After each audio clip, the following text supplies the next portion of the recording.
Olá, pessoal. Bem, na aula de hoje nós vamos discutir o tema de ética nas redes sociais. Então, as redes sociais já fazem parte das nossas vidas há muito tempo, mesmo quando nós não estamos diretamente ligados a uma rede social específica, elas influenciam a nossa vida, ao nosso dia a dia, o nosso comportamento como consumidor, inclusive. E isso tem sido cada vez mais explorado como um mercado muito vasto, né, de vendas, de consumo de informação. Tanto é que houve a necessidade, inclusive, do surgimento de legislações específicas sobre esse tema.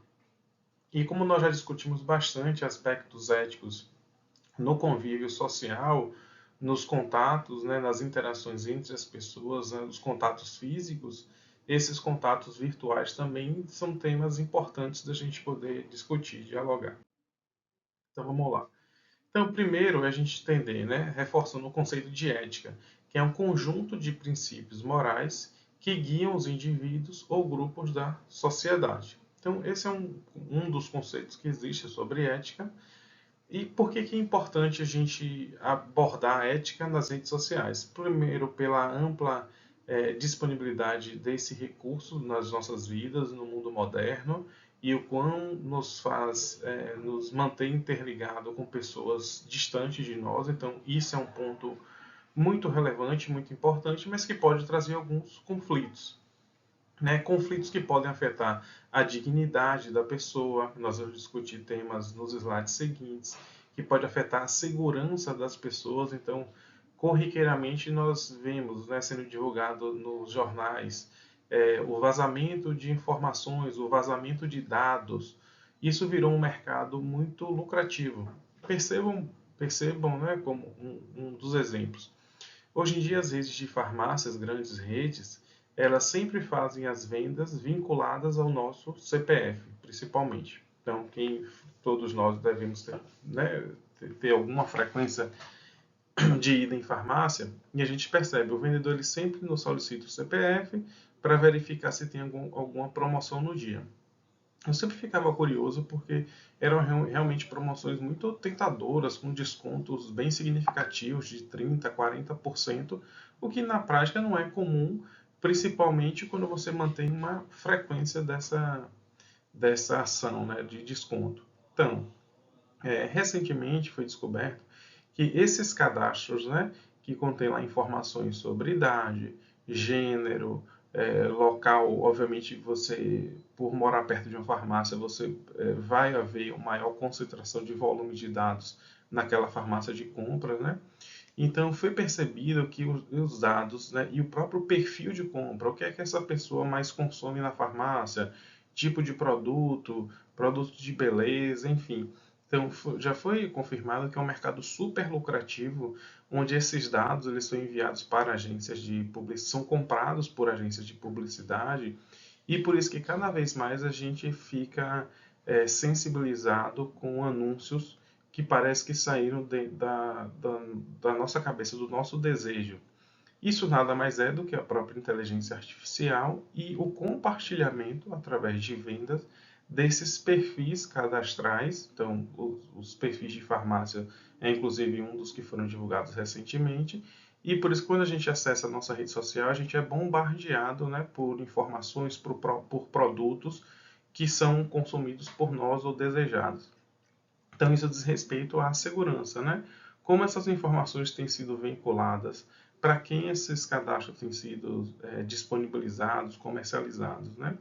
A própria privacidade. Então, não tem nem como a gente não falar. Então, cada vez mais as pessoas compartilham mais momentos da sua vida, do dia a dia, e isso realmente chama muito a atenção. Se a gente observar, olhar nossas redes sociais, os principais influenciadores que nós seguimos sempre têm uma temática muito em comum, que é a de compartilhar informações, seja por fotos, por vídeos, por textos, do seu dia a dia. Isso chama tanto atenção ou mais do que um produto que ele está vendendo, um produto que ele está se associando. Então a nossa privacidade ela fica sendo totalmente exposta, totalmente invadida E ao observar uma pessoa que tem uma grande dimensão, um determinado influenciador, a gente também quer reproduzir esses atos e acaba expondo a nossa vida, a nossa segurança. Não sei se vocês vão lembrar, o ano passado, um influenciador, o Carlinhos Maia, ele de tanto expor a casa dele, de tanto filmar, tirar foto, enfim, essas imagens, né, foram captadas por bandidos, dando diversas pistas de onde estariam relógios de luxo, sapatos, ou seja, artigos de luxo super valiosos guardados dentro da casa desse influenciador, mas que pela ampla exposição permitiu com que esses bandidos conseguissem entrar no prédio, então aplicaram um golpe, conseguiram entrar, o que não é hoje em dia tão difícil assim, e conseguiram acessar o apartamento do Carlinhos Maia e chegar inclusive em cômodos específicos onde tinham determinados relógios e determinadas peças e objetos de alto luxo, onde com certeza se não fosse essa franca exposição do nosso dia a dia, do ambiente onde a gente vive, esses bandidos não teriam acesso e não teria despertado o interesse dele em ir atrás desses objetos luxuosos, né? E além de outros valores desse ambiente virtual, mas que devem ser respeitados. Só que como existem diferenças nas relações, foram necessárias, inclusive a criação de legislações específicas. Então a gente teve aí no ano de 2014 o que foi chamado de Marco Civil da Internet, que ele garante o sigilo de dados, a privacidade de mensagens, as responsabilidades sobre o conteúdo e a neutralidade da rede. Se a gente olhar o nosso próprio WhatsApp, tem uma mensagenzinha lá. Essa mensagem é criptografada, ou seja, criptografada, teoricamente, é uma mensagem que tem um código, né, onde não é qualquer um que consegue acessar. Mas a gente vê diversas discussões, né, entre o STF, né, e a própria detentora do WhatsApp, que é a Meta, onde o STF, em alguns perfis, solicitavam dados dessas contas e a Meta dizia que não tinha, que não poderia fornecer, né, porque havia muita discussão sobre o compartilhamento de fake news e o intuito do STF era identificar esses perfis e enviar informações para saber, e eles conseguirem acessar as contas para saber se realmente aquela pessoa ou aquele perfil estava compartilhando ou era um computador que estava disparando aquelas mensagens automáticas, né? Então, foi uma mudança que foi necessária, uma incorporação de uma legislação específica em decorrência do tamanho e da proporção que o uso das redes sociais tomou na nossa vida. E isso fez com que essa tecnologia elas transformasse as pessoas e deixassem que as pessoas deixassem de ter consciência dos seus efeitos e de suas ações, que agora poderia tomar um rumor, né, globalizado. É o que a gente muito observa, né? Então, as redes sociais abriram espaço, né, para manifestações num volume muito grande, numa violência, numa agressividade muito grande, que normalmente nos contatos, se aquele mesmo conflito acontecesse fisicamente, né, um diálogo, uma discussão sobre um partido político, sobre um clube de futebol, talvez ele não teria essas proporções. E a gente vê nas redes sociais que as pessoas sentem essa liberdade e essa impunidade também, de certa forma, de se expor e colocar a sua opinião, independente se aquela opinião vai magoar, vai afetar diretamente uma outra pessoa. Então, por isso que foi necessária a criação desse marco civil, para mostrar, olha, ok, você tem direito à liberdade de expressão, mas desde que não atinja, que não fira, não agrida o direito do outro. E é claro que existem diversas ferramentas que conseguem, né, identificar, mas existe uma fragilidade. Eu não sou especialista no assunto, mas é muito difícil, né? Você pode até demorar muito para chegar em determinados perfis, enfim, perfis falsos ou perfis realmente verdadeiros, mas de pessoas que estão ali para agredir, para criar comentários criminosos, né, contra determinadas postagens na rede social.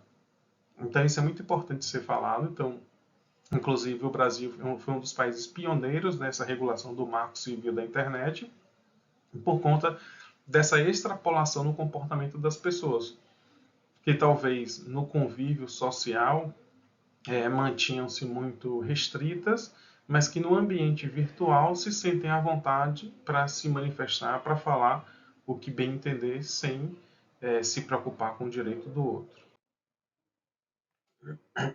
Aí aqui só alguns relatos, né? Então, no Marco Civil traz lá, né, a preocupação com a inviolabilidade e o sigilo dessas informações. Então, existe essa preocupação, existe legislação, punição específica, é considerado um crime, enfim, mas a gente viu aí, como eu falei anteriormente, e por essa dado dessa reportagem, 26 bilhões de dados. Veja se você está no maior vazamento da história. Então, corriqueiramente a gente observa esse vazamento de informações, então isso aumenta a chance dos riscos de crimes, né, que possam acontecer com em determinadas situações, diversos golpes foram atualizados, inclusive um bandido hoje ele preso, né? Como ele já tinha acesso a celular, hoje com a internet conectada ele consegue aplicar um golpe de sequestro, de doação, enfim, criar um perfil falso e roubar o WhatsApp dessa pessoa. Então, é uma atualização do mundo moderno onde a gente vive. Houve uma atualização também dos tipos de crimes e do comportamento das pessoas, um comportamento antiético e criminoso também, né? Então vale a pena a gente reforçar os cuidados que a gente tem que ter. E olha a dimensão que a rede social, eu trago aqui alguns exemplos, né, bem atuais para a gente poder discutir. Então, recentemente a gente teve aí o baiano Davi, que foi o vencedor do Big Brother Brasil 24, né? Davi tinha uma namorada aqui fora, antes de entrar lá para casa do BBB, sempre manifestou durante provas, durante comentários, enfim, que era casado, que falava o nome da esposa, tudo mais. E na imediata saída dele já começou um grande conflito, inclusive com a atualização de perfil da ex-namorada, né, atual de Davi, retirando o perfil, a indicação de que ela era esposa de Davi. E é uma grande suspeita, e tudo sem entender, eles ainda não conseguiram se ver, e tudo ainda sem entender o porquê disso tudo. E uma das explicações pode ter sido uma atuação coordenada, através de uma orientação de uma equipe de publicitários, da ex-noiva barra atual de Davi, onde ela já tem inclusive um contrato publicitário, e ela inclusive tinha ido encontrar o Davi lá no Rio de Janeiro, né, na final do Big Brother, já com a camiseta, com estampa, com a marca. E o intuito de criar todo esse conflito era de aumentar o número de seguidores dela, né? Porque isso cria a curiosidade, a pessoa vai lá acessar, vai buscar quem é e acaba seguindo, e esse aumento do engajamento, isso favorece o compartilhamento, né, de novos infoprodutos, digamos assim. Então, olha como a rede social ela toma uma proporção muito grande, ela tem um poder muito grande de, inclusive, manipulação, de criar todo esse cenário. Pode ter havido realmente uma separação entre os dois? Pode, com certeza. Mas tudo leva a crer que houve uma manipulação de todo o público, né? Em decorrência com o puro e simples objetivo de aumentar o número de seguidores, que isso faz com que a pessoa ela possa está vinculada a diversos outros tipos de produtos, comercializar, enfim. Então, é um poder gigantesco que a gente ainda não tem dimensão e que a gente deve ficar atento para essas manipulações que podem existir, né? Como ferramenta de vendas, a rede social é uma potência, né? Então, esse dado está até desatualizado, trouxe 2023, ele expressa que, de acordo com uma pesquisa, né, uma parceria com a Opinion Box, 87% dos consumidores já fazem suas compras online. Então, isso principalmente foi alavancado com a pandemia, com a restrição social. A gente vê diversas lojas físicas foram fechadas, mas o mesmo grupo que fechou a loja física expandiu bastante a atuação no mercado virtual. Então, isso, de fato, isso facilita Isso ajuda na redução dos preços, porque você consegue comparar de uma forma mais rápida, mais fácil. Essas grandes redes, elas que criaram um marketplace, né, onde diversas outras pequenas lojas passam a vender, utilizar aquela mega estrutura virtual de lojas como Magazine Luiza, por exemplo, e isso expande e amplia bastante o comércio. Sendo que 75% já utilizam as redes sociais para a busca de produtos. Então, você quer ver uma maquiagem, você quer ver um calçado, antes você tinha que ir numa loja física para poder experimentar, observar o calçado. Hoje não. Você já acessa, já vê o número, já vê cor, tudo mais. Você pode até ir numa loja física se tiver alguma dúvida para experimentar, ver tamanho de um tênis, por exemplo.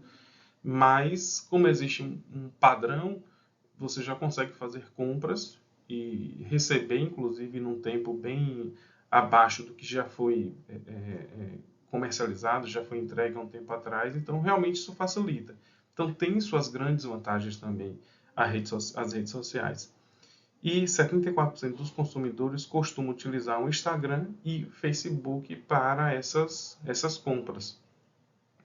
Então, sem dúvida nenhuma, a rede social ela tem um poder muito grande, certo? Para diversos aspectos, assim como a própria educação. Então, hoje vocês estão me escutando, né, assistindo a aula por conta de um recurso tecnológico, né, que é muito empregado nas redes sociais. Então, existem grandes facilidades, aproximação, quebra de fronteiras, mas isso também traz novos cuidados que a gente deve ter para conviver no dia a dia. Se antes a gente tinha que ter o cuidado com o celular para não ser roubado, com a carteira, hoje esse mesmo celular, ele pode ser, a pessoa pode roubar os dados, pode roubar determinados aplicativos como o WhatsApp, a sua carteira pode não ser furtada fisicamente, mas um roubo de informação, porque você cadastra determinados cartões de crédito em determinadas plataformas. Então, isso são novas formas de cuidado que a gente deve ter, que faz parte da modernização que a gente, sem dúvida nenhuma, há 20, 30 anos atrás, a gente não esperava que estivéssemos nesse momento de vida, né?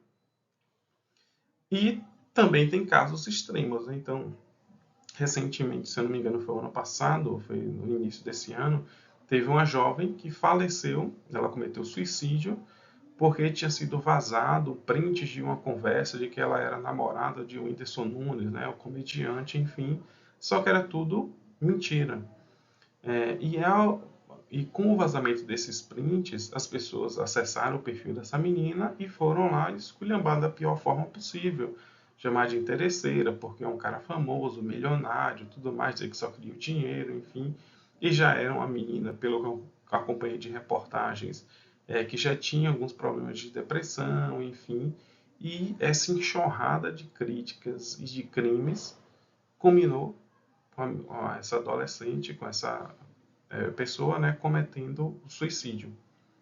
Então a gente tem uma ferramenta super potente que traz diversos benefícios, aproxima bastante as pessoas, dinamiza e trouxe uma revolução na nossa vida, mas também pode chegar ao ponto da pessoa cometer crime por não suportar as críticas que são feitas nas redes sociais, que são críticas muito duras, muito enfáticas. É claro que eu estou trazendo aqui uma realidade muito do Brasil, que é a realidade que todos nós vivemos.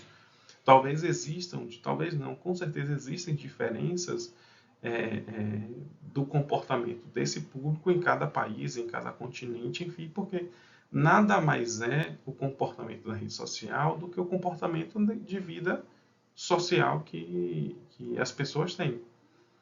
Então, eu entendo assim, não é que uma pessoa ela é uma pessoa na vida real e outra na vida virtual, não. Não é, de forma alguma. Ela apenas se sente mais confortável por se esconder atrás de uma câmera e atrás de milhares de quilômetros, que você pode comentar uma postagem de uma pessoa que está em São Paulo, no Rio Grande do Sul, em outro país, em outro continente. A gente se esconde atrás dessa barreira virtual, dessa distância virtual, mas sem se preocupar com o quanto esse comentário ele pode agredir, ele pode ferir o outro. Então, sem dúvida nenhuma, fica aqui, né, o nosso papel, né, como membro da sociedade civil, como pai, como mãe, como filho, como irmão, de seguir educando as pessoas que muitas vezes até compartilham comentários, vídeos, enfim, sem o cuidado necessário e sem talvez a desonestidade, a deslealdade, né, que a gente até pensaria que aquela pessoa estaria cometendo. Mas postou, já foi. É como o ditado fala: palavras ao vento é como uma flecha que você atira, não tem como retornar. Um comentário você pode até postar e apagar, mas a depender da dimensão que tem esse perfil, que tem essa rede social, aquilo dali pode ser printado e ser guardado como uma cópia para o resto da vida. E aquilo dali ser a prova do crime e você ser julgado pela rede social, que muitas pessoas que já passaram por isso dizem que é inclusive muito pior do que o julgamento, né, jurídico que uma pessoa pode sofrer ao cometer um crime, ao cometer uma conduta antiética. Então, as pessoas tomaram a liberdade, uma autonomia muito grande para essas ações em rede social, o que tem sido muito difícil, mas existe inclusive delegacias específicas, a gente já mostrou que tem legislação específica, e a tendência é que isso cada vez fique mais sofisticado, essa monitorização desses supostos crimes virtuais, e que vale a pena a gente ficar atento e educar todos nós, todos que estão ao nosso redor. Mas aí voltando mais uma vez ao ponto de como as redes sociais podem ser usadas pelo lado positivo, né? E eu vou trazer duas super dicas aqui para vocês, pode ser que vocês já conheçam, de que muitas oportunidades elas podem surgir através das redes sociais. Recentemente mesmo eu vi uma professora postando o seguinte, né? Ela tem todo um trabalho em rede social com sua postura, o que fala, o que posta, enfim, como se veste, o seu dia a dia, tudo mais. E eu achava aquilo sempre bem interessante. E uma frase que ela emitiu esses dias me chamou muita atenção. Ela falando bem assim, é, na vida profissional especificamente, né, nós temos possibilidades de crescimento, né? Eu posso querer crescer, eu sou um fisioterapeuta hoje, amanhã eu quero ser um coordenador de um serviço de hospital, ter uma clínica, enfim, posso ter um crescimento. O que é que me faz pensar que eu posso buscar essa vaga? A minha formação, né? Formação técnica, seguir estudando, tudo mais, me expor, participar de processo seletivo, mas hoje, sem dúvida nenhuma, cada vez mais as nossas redes sociais são fiscalizadas para entender como é o nosso comportamento nas redes sociais. Porque um perfil muito bem trabalhado, ele faz com que aumente a probabilidade de você alcançar melhores resultados. E aí a comparação que a pessoa fez foi super pertinente. Imagine que você quer ser professor. Pronto, para você ser professor, você tem que, né, estudar, se desenvolver, tudo mais, e ir buscando oportunidades. Ok.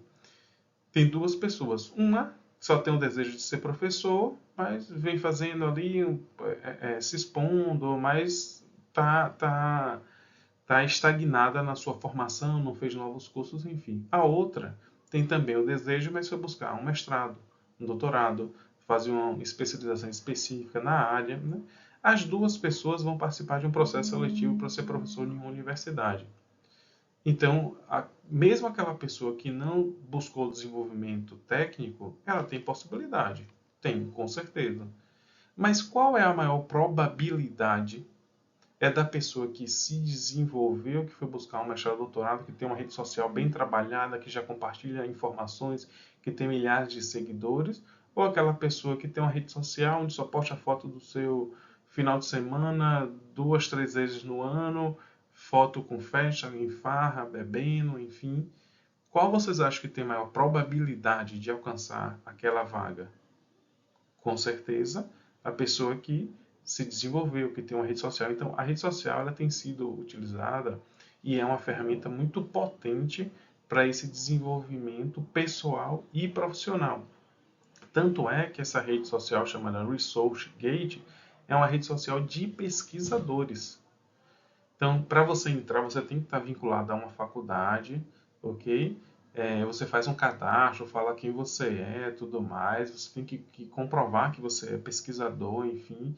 Mas se você tiver interesse, você pode fazer seu cadastro, colocar lá, não, eu tenho curiosidade, gostaria de acessar essa rede social, enfim. Então, é uma rede social só de pesquisadores, onde as pessoas discutem artigos científicos, temas, compartilham artigos. Você está estudando, foi fazer uma busca, achou um artigo científico, ele é pago, não está disponível ainda. Você pode ir lá no ResearchGate procurar o autor do artigo, o autor principal, e pedir a ele, poxa, ó, estou estudando aqui, estou precisando do seu artigo, teria como você me enviar? E a pessoa vai te enviar. Então, é uma rede colaborativa de pesquisadores, onde são postadas vagas, principalmente na Sociedade de Educação, vagas em universidades. Okay? Eu já tive uma conhecida, uma colega do doutorado, que ela fez uma seleção da Universidade dos Estados Unidos através de uma vaga que foi postada no ResearchGate, aberto ao público, a todo mundo. E aí, obviamente, teve diversas etapas, né, do processo seletivo, mas essa brasileira foi aprovada na Universidade dos Estados Unidos através de uma vaga que foi postada na rede social.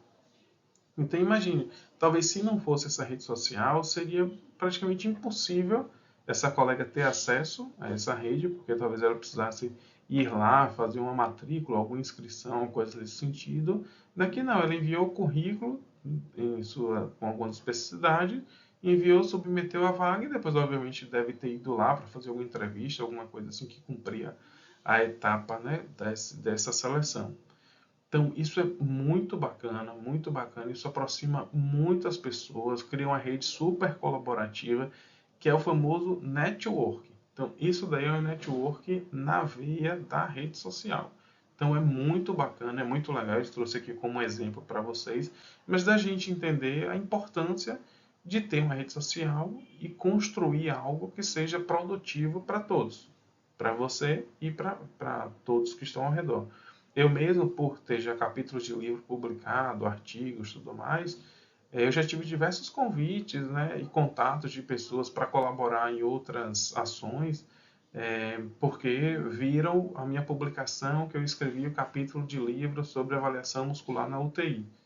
Então, eu sou chamado para dar palestras, enfim. Então, assim, isso é muito bacana, esse retorno que a rede social dá.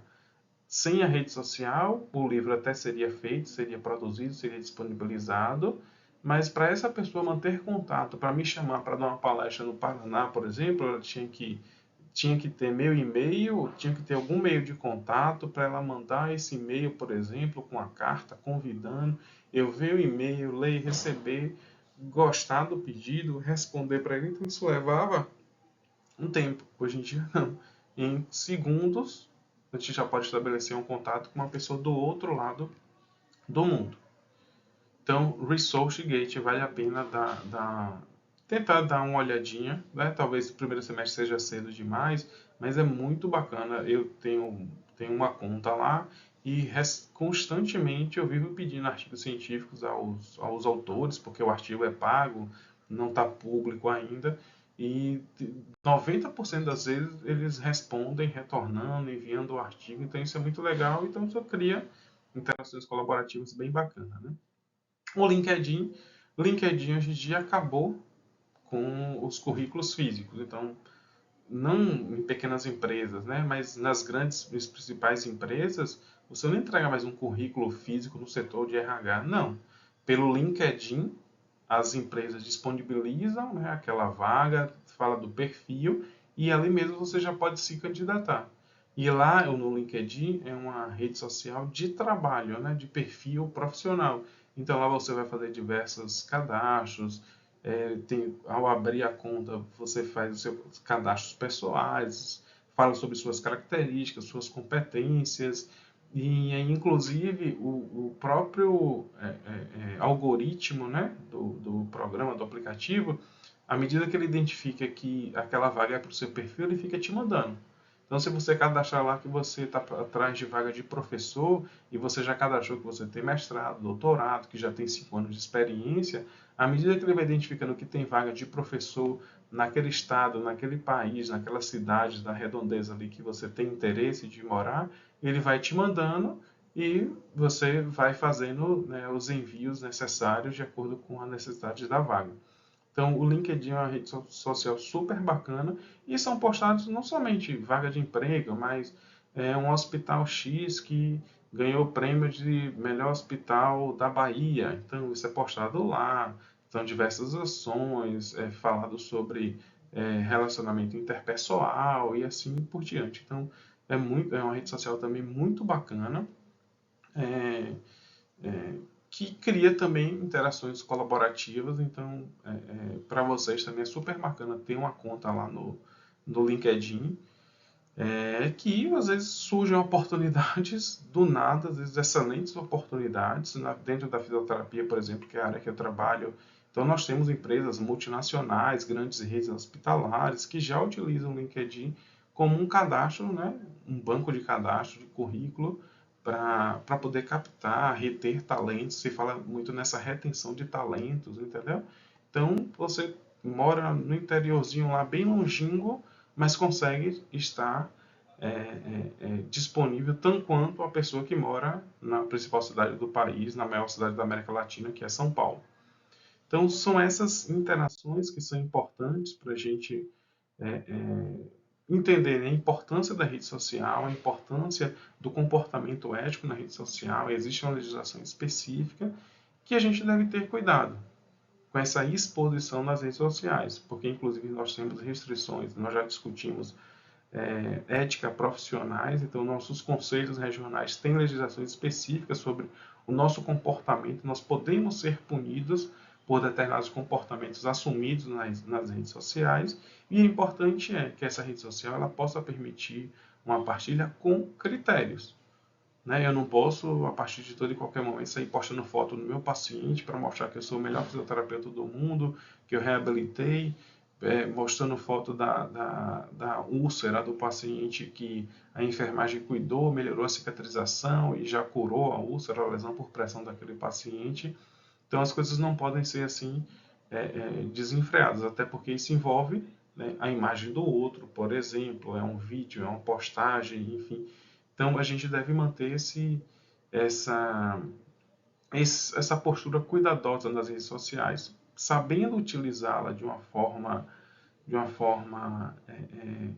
positiva. Ela vai te trazer muitos benefícios, inúmeros benefícios, vão ser imensuráveis benefícios pela dimensão que isso pode se tornar. É um nome seu no capítulo de livro que é postado, que uma pessoa do outro lado do mundo vai ter acesso, vai se encantar, vai querer ter contato. Hoje eu tive um colega que foi chamado para um congresso na China, porque ele fez uma postagem logo no iniciozinho da pandemia falando sobre reabilitação no paciente com Covid, isso lá em 2021, iníciozinho de 2021.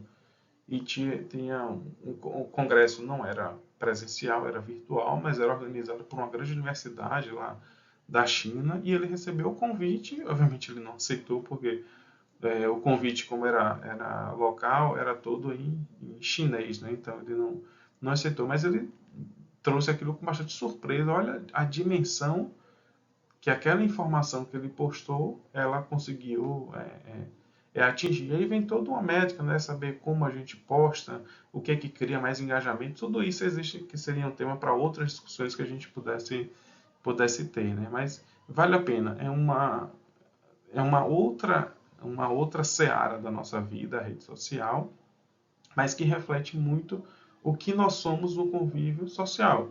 Quem já não tem muitas amizades, quem já tem um comportamento de distanciamento, quem já tem um comportamento conflituoso, com certeza essas atitudes, essas ações, elas serão transpostas e reproduzidas no ambiente de rede social, e muitas vezes numa proporção muito aumentada pela sensação de insegurança e pelo distanciamento que existe, né, entre as pessoas. Então, fiquem atentos, saibam trabalhar a rede social para o seu benefício pessoal e principalmente para o seu benefício profissional, porque muitas oportunidades podem surgir a partir de uma rede social muito bem trabalhada, e existem muitos profissionais que assessoram, né, profissionais de saúde, já que isso era um tema que dentro da minha graduação, por exemplo, eu nunca tive, nunca foi discutido, e vocês no primeiro semestre a gente já tendo pelo menos esse insight sobre essas discussões. Com certeza ao longo do curso vocês terão outros momentos de discussão mais aprofundados sobre esse tema de ética nas redes sociais. Mas vale a pena estudar, vale a pena estar atento, debater. Eu vou postar também um artigo para uma leitura complementar e a gente se vê na próxima aula, tá bom? Uma boa noite a todos.